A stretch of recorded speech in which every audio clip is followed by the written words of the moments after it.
नमस्कार। Himachal exam hub में आपका स्वागत है। आज दिनांक 21 नवंबर 2022 और आज हम डिस्कस करेंगे इकोनॉमी, पॉलिटी, इंग्लिश और हिंदी का मिक्स क्वेश्चन डिस्कस किए जाएंगे। प्रीवियस ईयर पेपर के ये क्वेश्चन रहेंगे।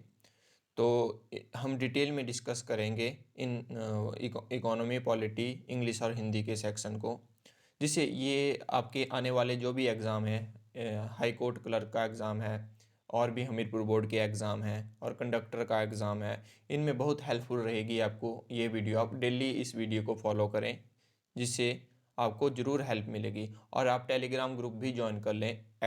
@हिमाचल एग्ज़ाम हब के नाम से टेलीग्राम ग्रुप है। वहाँ पे आपको PDF मिल जाएगी, जो भी आजकल करंट के पेपर चल रहे हैं हमीरपुर बोर्ड के, तो वहाँ पे आपको PDF मिल जाएगी और नोटिफिकेशन भी वहाँ पे डाल दी जाएगी, जो भी नई नोटिफिकेशन होती है।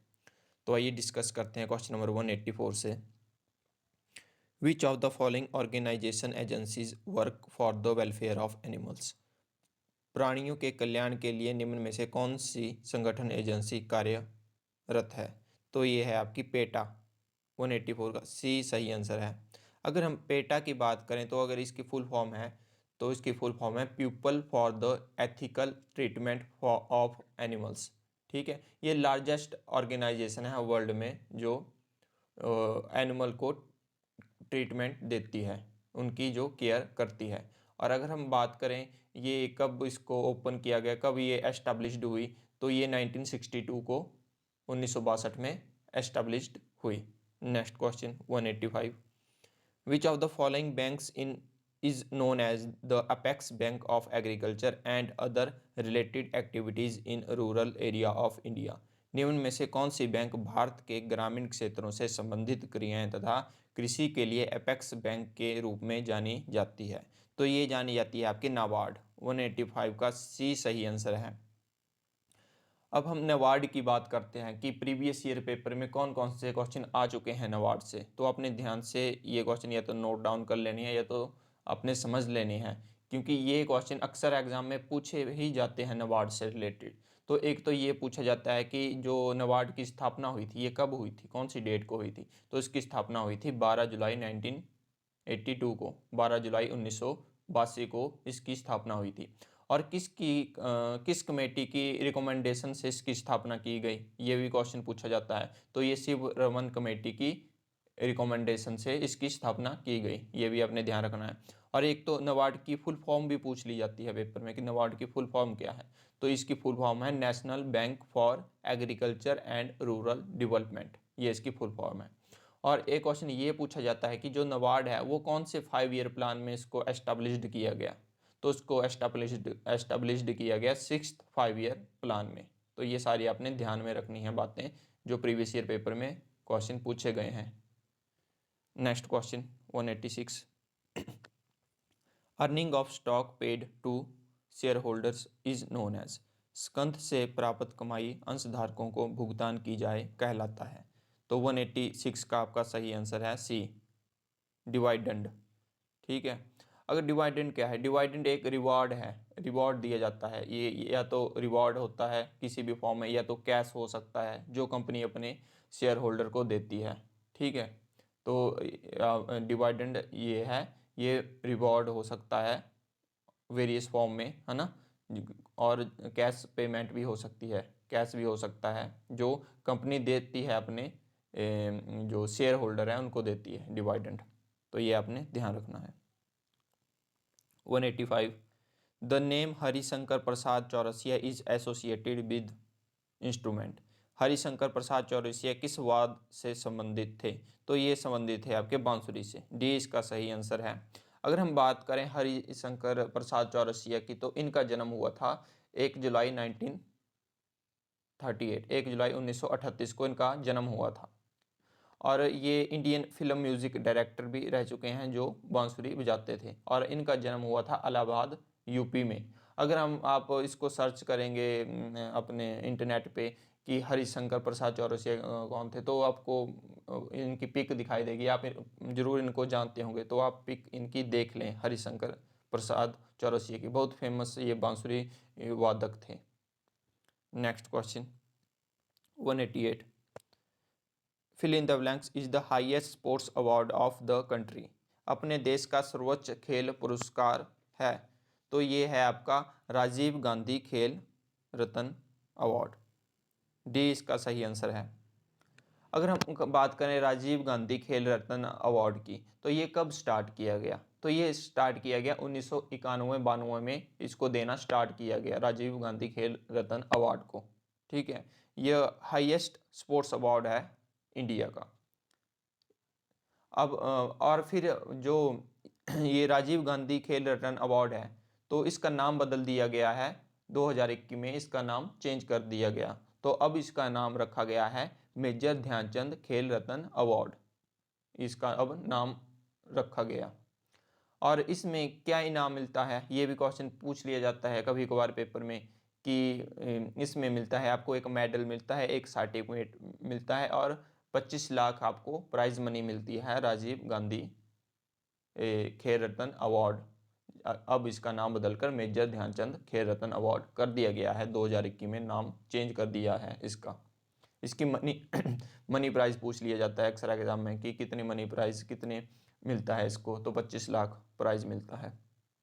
नेक्स्ट क्वेश्चन 189, बाहट करेंसी मुद्रा है, जो आपकी बाहट करेंसी मुद्रा है ये किसकी है? तो ये है आपकी 189 का सही आंसर है आपका बी, थाईलैंड की है। और इसमें जो भी ऑप्शन दे रखे हैं हम उन करेंसियों की भी बात करेंगे, क्योंकि अक्सर एग्जाम में डिफरेंट प्रकार की करेंसी पूछ ली जाती है। अगर हम इंडोनेशिया की बात करें तो इंडोनेशिया की करेंसी है इंडोनेशिया रुपया। ठीक है, मलेशिया की करेंसी है मलेशिया रिंगगिट, मलेशियन रिंगगिट, RINGGIT रिंगगिट। और म्यांमार की करेंसी है तो म्यांमार की करेंसी है म्यांमार कयात, म्यांमार की करेंसी है। तो ये आपने ध्यान में रखना है। Question number 190, the idea of suspension of fundamental rights during the emergency in India constitution has been borrowed from. Bharat संविधान में आपातकाल के दौरान मूलभूत अधिकारों की आस्थगन का विचार लिया गया, तो ये किस से लिया गया विचार? तो ये जर्मनी से लिया गया, बी इसका सही आंसर है। और हम एमरजेंसियों इसकी बात करें, आपके फंडामेंटल राइट्स की बात करें, तो अक्सर एग्ज़ाम में ये मौलिक अधिकारों के से ये क्वेश्चन पूछ लिए जाते हैं कि बताओ कि कौन सी कंट्री से कौन सी चीज़ ली गई है। तो हमें ये पता होना चाहिए, क्योंकि अगर हम प्रीवियस ईयर पेपर के अकॉर्डिंग मेन जो बात करें, तो एक तो ये पूछ लिया जाता है कि कंकरेंट लिस्ट कहाँ से ली गई, समवर्ती सूची, तो ये ऑस्ट्रेलिया से ली गई। और joint sitting of 2 houses of parliament, जो जॉइंट सीटिंग होती है पार्लियामेंट की 2 हाउसों की, वो भी ऑस्ट्रेलिया से ही ली गई है। ये आपने ध्यान रखना है, ये पूछे जाते हैं पेपर में। अब हम बात करते हैं कनाडा की। कनाडा से क्या क्या लिया गया है? तो एक तो federation with the strong centre, ठीक है, ये कनाडा से लिया गया है। Appointment of state governor bye centre, ये भी कनाडा से लिया गया है। जो डिफरेंट स्टेट में अपॉइंटमेंट होती हैं गवर्नर्स की, जो सेंटर अपॉइंट करता है, प्रेसिडेंट अपॉइंट करता है, वो भी कनाडा से लिया गया है, ये भी आपने ध्यान रखना है। और आयरलैंड से क्या लिया गया है?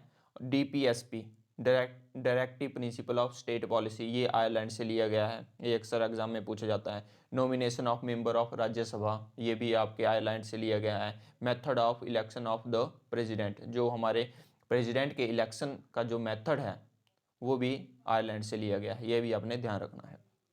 और आगे बात करते हैं कि जो हमारी फंडामेंटल ड्यूटीज़ हैं वो किस देश से ली गई हैं। फंडामेंटल ड्यूटीज़ जो हमारे ये आपके हैं मूलभूत जो हमारे फंडामेंटल ड्यूटीज़ हैं, कर्तव्य हैं, ठीक है, ड्यूटीज़ कर्तव्य हैं, वो हमारे USSR रसिया से ली गई हैं, ठीक है।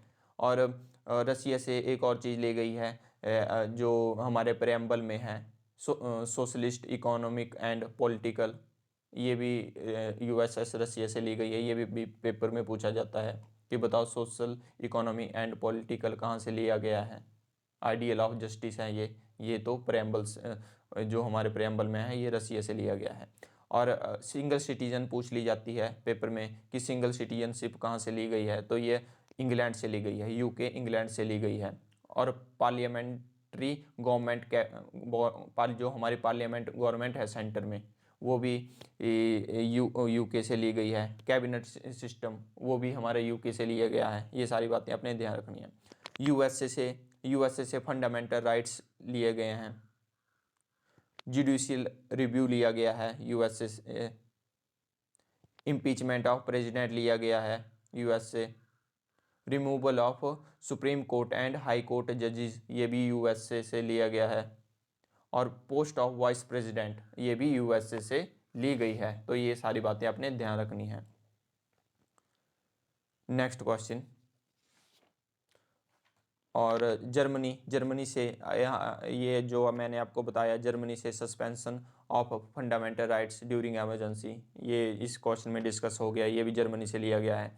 और साउथ अफ्रीका से क्या क्या लिया गया है? साउथ अफ्रीका से लिया गया है एक तो procedure of amendment in Indian constitution, जो इंडियन कॉन्स्टिट्यूशन में अमेंडमेंट होता है उसका प्रोसीजर साउथ अफ्रीका से लिया गया है। और जो हमारे इलेक्शन होते हैं राज्यसभा के, मेंबर ऑफ राज्यसभा के, election of member of Rajya Sabha, ये भी साउथ अफ्रीका से लिया गया है। और फ्रांस से क्या क्या लिया गया है? फ्रांस से लिया गया है रिपब्लिक, जो गणतंत्र है वो फ्रांस से लिया गया है। और लिबर्टी, इक्वलिटी एंड फर्टेनिटी ये भी आपके जो प्रेम्बल में है वो आपके फ्रांस से लिया गया है। ये सारी बातें आपने ध्यान रखनी है। Next question 191, who among the following is vested with the power to declare national emergency or financial emergency. निम्न में से किसके पास राष्ट्रीय आपातकाल अथवा वित्तीय आपातकाल घोषित करने की शक्ति निहित है? तो ये निहित है भारत के राष्ट्रपति के पास। बी ए इसका सही आंसर होगा, भारत के राष्ट्रपति। अगर हम बात करें, एक तो पहले हमको पता होना चाहिए कि जो हमारे प्रेसिडेंट हैं वो कौन से आर्टिकल में आते हैं। वो आर्टिकल 52 में आते हैं, ठीक है। और आगे हम बात करते हैं इमरजेंसी की, जो पेपर में पूछी जाती है। तो ये पूछ ली जाती है कि बताओ कितने प्रकार की इमरजेंसी है? तो 3 प्रकार की इमरजेंसी है। कौन कौन सी? तो एक तो नेशनल इमरजेंसी है जो आर्टिकल 352 में आती है। स्टेट इमरजेंसी है जिसको प्रेसिडेंट रूल भी कहा जाता है, वो आर्टिकल 356 में आता है। और एक तो होती है फाइनेंशियल इमरजेंसी जो आर्टिकल 360 में आती है, ठीक है। और इससे एक क्वेश्चन ये बनता है नेशनल इमरजेंसी से कि नेशनल पीछे जैसे पेपर में पूछा गया था कि नेशनल इमरजेंसी कितनी बार लगी इंडिया में? तो ये 3 बार लगी। तो ये लगी 1962, 1971 और 1975 में। 3 बार ये नेशनल इमरजेंसी लग चुकी है इंडिया में, ठीक है। और किसके टेन्योर में थर्ड जो इमरजेंसी है ये पूछ लिया जाता है कि कब लगी? तो थर्ड इमरजेंसी 1975 में लगी इंदिरा गांधी जी के टाइम। और उस टाइम राष्ट्रपति कौन थे ये भी पेपर में पूछ लिया जाता है। तो फखरुद्दीन अली अहमद उस टाइम राष्ट्रपति थे 1975 में, जब इंदिरा गांधी जी के टेन्योर में इमरजेंसी लगी थी। और ये इमरजेंसी लगी थी 25 जून 1975 से मार्च 21, 1977। ये डेट भी आपने ध्यान में रखनी है। नेक्स्ट क्वेश्चन, ये सारे क्वेश्चन आ चुके हैं प्रीवियस ईयर पेपर। मैं उन्हीं क्वेश्चनों को आपको बताता हूँ जो प्रीवियस ईयर पेपर में आ चुके होते हैं क्वेश्चन। में अदर कोई क्वेश्चन आपको नहीं बताता, तो इसलिए सभी क्वेश्चन आपने ध्यान से देखने हैं। किसी भी पेपर में कोई भी क्वेश्चन आपको आ सकता है। क्वेश्चन नंबर 19 आगे आपका ये इंग्लिश का सेक्शन है। इंग्लिश का सेक्शन भी डिस्कस कर लेंगे आज हम थोड़ा सा। Choose the correct meaning of the idiom to beat about the bush. तो इसका 194 का सही आंसर है आपका सी। सॉरी 194 का सही आंसर है आपका C, to talk about useless things. To talk about useless thing. 195 the state of abstaining from marriage and sexual relation. तो इसको कहा जाता है सेलिबेसी। डी इसका सही आंसर है। सेलिबेसी वो होता है जो अविवाहित जीवन जीते हैं उनको कहते हैं सेलिबेसी, ठीक है। और एब्सटेन होता है बचना, जो बचते हैं मैरिज और सेक्सुअल रिलेशनशिप से उसको सेलिबेसी कहा जाता है। Next question 196 the Chinese goods are inferior fill in the blanks the quality goods of India. तो इसका सही आंसर है 196 का D, the Chinese goods are inferior to the goods of India. Inferior होता है छोटा, किसी को मतलब छोटा, जो छोटा समझना, जो चाइनीज़ गुड्स है वो छोटी हैं, मतलब कम है क्वालिटी ऑफ इंडिया में, ये मतलब है इसका। Next question 197, choose the correct meaning of the word जीनिथ। तो जीनिथ का करेक्ट मीनिंग है आपका 197 का सही आंसर है आपका बी, टॉप, सही आंसर है। नेक्स्ट क्वेश्चन हिंदी का सेक्शन है 198, बिल्ली के भांगो छींका टूटा मुहावरे का क्या अर्थ है? तो इसका सही अर्थ है आपका अचानक लाभ होना। 198 का सी सही आंसर है। नेक्स्ट क्वेश्चन, तुरंत तुरंग का पर्यायवाची है, तो तुरंग का आपका पर्यायवाची है असव, डी इसका सही आंसर है। क्वेश्चन नंबर 200 लास्ट क्वेश्चन है, उन्नति का संधि विच्छेद है, तो उन्नति का संधि विच्छेद है आपका उत प्लस नति, सी। तो ये क्वेश्चन थे आज जो हमने डिस्कस कर लिए थोड़े डिटेल में पॉलिटी के क्वेश्चन। तो आप ज़रूर इस वीडियो को जितना जिससे ज़्यादा हो सके शेयर करें, क्योंकि इसमें डिटेल में क्वेश्चन बताए जाते हैं, जो भी एग्ज़ाम रिलेटेड जो भी क्वेश्चन बन चुके हैं आज तक किसी भी टॉपिक से। तो जिससे ये होगा कि आपको हेल्पफुल रहेगी ये वीडियो आने वाले एग्ज़ाम में, जो भी आपका एग्ज़ाम आएगा आगे नेक्स्ट। तो अगर वीडियो पसंद आई हो तो चैनल को सब्सक्राइब और वीडियो को लाइक ज़रूर करें। धन्यवाद।